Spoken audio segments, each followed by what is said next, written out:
वाराणसी के कपर्दीश्वर लिंग का महात्म, पिशाच मोचन कुंड में स्नान करने वाले की महिमा, वहां स्नान करने से पिशाच योनि से मुक्ति प्राप्त करने का आख्यान, शंकुकर्ण की कथा तथा शंकुकर्ण कृत ब्रह्मपार स्तव।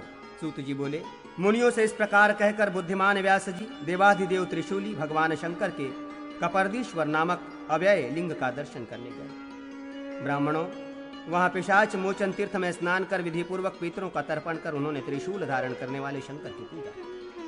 वहां गुरुदेव व्यास के साथ उन मुनियों ने एक आश्चर्य देखा। उन्होंने इस क्षेत्र का महात्म्य समझा और गिरी हर को प्रणाम किया। कोई भयंकर रूप वाला व्याघ्र एक मृगी का भक्षण करने के लिए वहां श्रेष्ठ कपर्दीश्वर के समीप में आया। भयभीत मन वाली मृगी वहां प्रदक्षिणा करते करते दौड़ती हुई अत्यंत व्याकुल हो जाने से व्याघ्र के वशीभूत हो गई। अपने तीक्ष्ण नखों से उसे विदीर्ण कर वो महान बलशाली व्याघ्र उन मुनियों को देखकर दूसरे जनशून्य स्थान की ओर चला गया। कपर्दीश के समक्ष ही मृत्यु को प्राप्त वो बाल अवस्था वाली मृगी आकाश में चमकते हुए सूर्य के समान प्रभा वाली, महाज्वाला रूपा 3 नेत्रों वाली, नीलकंठ वाली, चंद्रमा से सुशोभित मस्तक वाली और वृषभ पर आरूढ़ तथा शिव के समान ही पुरुषों से समन्वित दिखलाई पड़ी। उसके मस्तक पर आकाशचारी गंधर्व आदि फूलों की वर्षा कर रहे थे। तदनंतर वो स्वयं गणेश्वर होकर तक्षण ही अदृश्य हो गई। जैमिनी आदि प्रमुख द्विजों ने ऐसा महान आश्चर्य देखकर अचित्त स्वरूप गुरु व्यास से कपर्दीश्वर का महत्व पूछा। उन भगवान व्यास ने कपर्दीश्वर देव के समीप में बैठकर वृषभध्वज को प्रणाम करके कपर्दीश का महात्मा उन्हें बतलाया।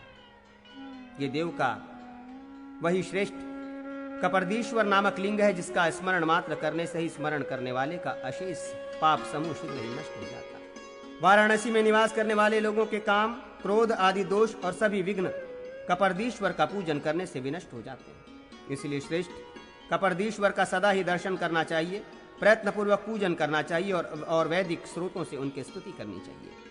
शांत चित्त वाले योगियों को यहाँ नियमित ध्यान करते हुए 6 महीने में उत्कृष्ट योग सिद्धि प्राप्त हो जाती है, इसमें कोई संशय नहीं।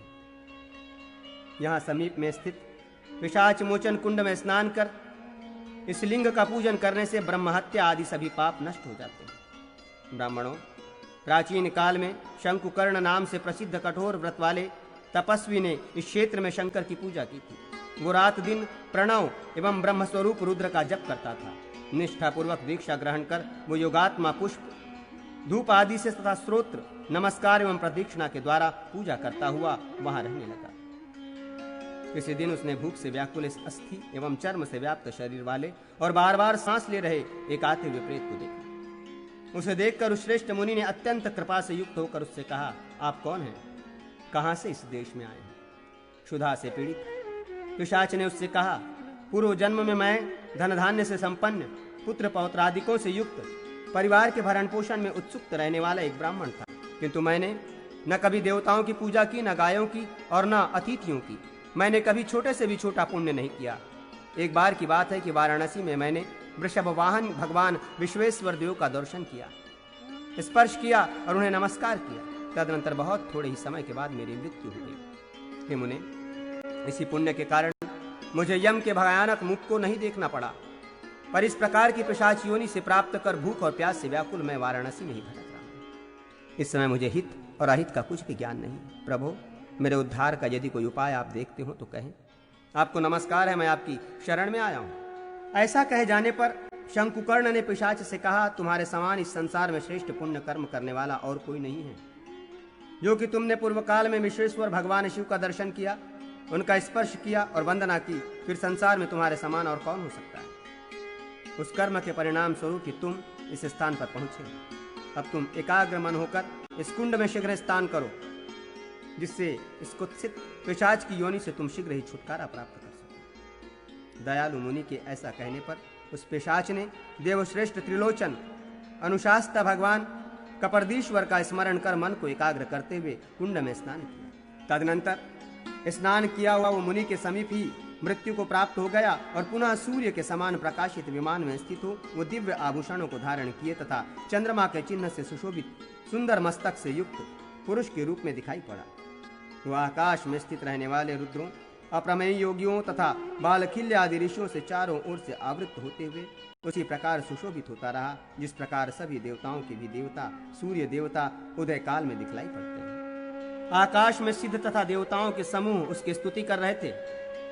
दिव्य सुंदर अप्सराएं नृत्य कर रही थीं और गंधर्व विद्याधर तथा किन्नर आदि जल से स्निग्ध पुष्पों की वृष्टि कर रहे थे। मुनियों के समूह से स्तुति किए जाते हुए उसने भगवान की कृपा से ज्ञान प्राप्त किया और वह उस त्रयमयी श्रेष्ठ मंडल में प्रविष्ट हो गया जहां रुद्र प्रकाशित होते हैं। पिशाच योनि को प्राप्त उस पुरुष को मुक्त हुआ देखकर वो मुनि अत्यंत प्रसन्न मन से महेश का ध्यान कर और कवि अद्वितीय रुद्राग्नि को प्रणाम कर उन जटाधारी शिव की स्तुति करने लगे। शंकुकर्ण ने कहा, मैं परात्पर अद्वितीय सबके रक्षक पुराण पुरुष योगेश्वर नियामक आदित्य अग्निरूप एवं कपिल वृषभ पर अधिष्ठित आप कपर्दी की शरण ग्रहण करता हूं। मैं हृदय में सन्निविष्ट हिरण्यमय योगी आदि एवं अंतरूप द्युलोक में स्थित महामुनि पवित्र और ब्रह्म स्वरूप आप ब्रह्मापार रुद्र की शरण में जाता हूं। मैं हजारों चरण नेत्र और सिरों से युक्त हजारों बाहु वाले अंधकार से परे रहने वाले हिरण्य गर्भ के अधिपति और 3 नेत्र वाले आप ज्ञानातीत शंभु को प्रणाम करता हूं।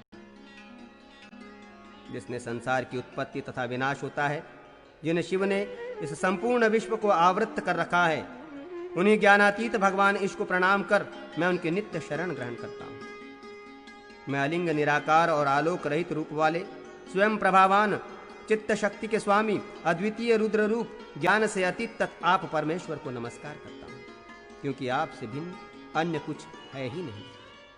सबीज योग सविकल्प समाधि का त्याग करने वाले परमार्थभूत योगी जन निर्विकल्प समाधि लगाकर आपके जिस रूप का दर्शन करते हैं, मैं आपके उसी ज्ञानातीत स्वरूप को नित्य प्रणाम करता हूँ, जिनमें न तो किसी का नाम तथा रूप आदि विशेष गुणों की कोई कल्पना है और जिनका ना कोई स्वरूप दिखलाई पड़ता है। प्रणाम पूर्वक उन ब्रह्मापार स्वयंभू की शरण में जाता हूँ। वैदिक सिद्धांतों के अनुगामी आपके जिस स्वरूप को विदेह ब्रह्म विज्ञानमय अभेद रूप अद्वितीय इन अनेक प्रकारों से जानते हैं, आपके उस ब्रह्मपार स्वरूप को मैं नित्य प्रणाम करता हूँ। जिसके प्रधान प्रकृति और पुराण पुरुष विवर्त परिणाम है तथा देवता जिसे प्रणाम करते हैं, उस ज्योति में सन्निविष्ट ज्योतिर्मय आपके बृहत काल स्वरूप को मैं नमस्कार करता हूँ। मैं सनातन गुहेश की शरण में जाता हूँ। मैं स्थाणु गिरीश पुरारी के शरणागत हूँ। मैं चंद्रमौली हर शिव की शरण ग्रहण करता हूँ। मैं पिनाक धारण करने वाले आपकी शरण में जाता हूँ। इस प्रकार भगवान कपर्दी की स्तुति कर श्रेष्ठ ओमकार का उच्चारण करता हुआ वो शंकुकर्ण दंडवत भूमि पर गिर पड़ा। उसी क्षण ज्ञान और आनंद स्वरूप अद्वितीय करोड़ों प्रलयकालीन अग्नि के समान शिवात्मक श्रेष्ठ लिंग प्रादुर्भूत हुआ। तब विमुक्त आत्मा वाला ताध्यात्म स्वरूप वाला सर्वव्यापी विशुद्ध वो शंकुकर्ण निर्मल लिंग में विलीन हो गया। ये एक अद्भुत सी बात हुई। ये मैंने आप लोगों को कपर्दी का रहस्य एवं महात्मा बतलाया। इसे कोई नहीं जानता। विद्वान भी इस विषय में अज्ञान से मोहित हो जाते हैं। जो भक्त पाप का नाश करने वाली इस कथा को नित्य सुनता है, वो पाप से विमुक्त शुद्धात्मा होकर रुद्र की समीपता को प्राप्त कर लेता है। और जो मनुष्य नित्य प्रातः इस मध्याह्न काल में शुद्धता पूर्वक इस ब्रह्मापार नामक महान स्तव का पाठ करेगा, वो परम योग को प्राप्त कर लेगा। मैं यही नित्य निवास करूंगा, देवदेव कपर्दी का दर्शन करूंगा और त्रिशूल धारण करने वाले देव की निरंतर पूजा करता रहूंगा। ऐसा कहकर शिष्यों के साथ युक्तात्मा महामुनि व्यास ने कपर्दी की पूजा करते हुए वहीं निवास किया।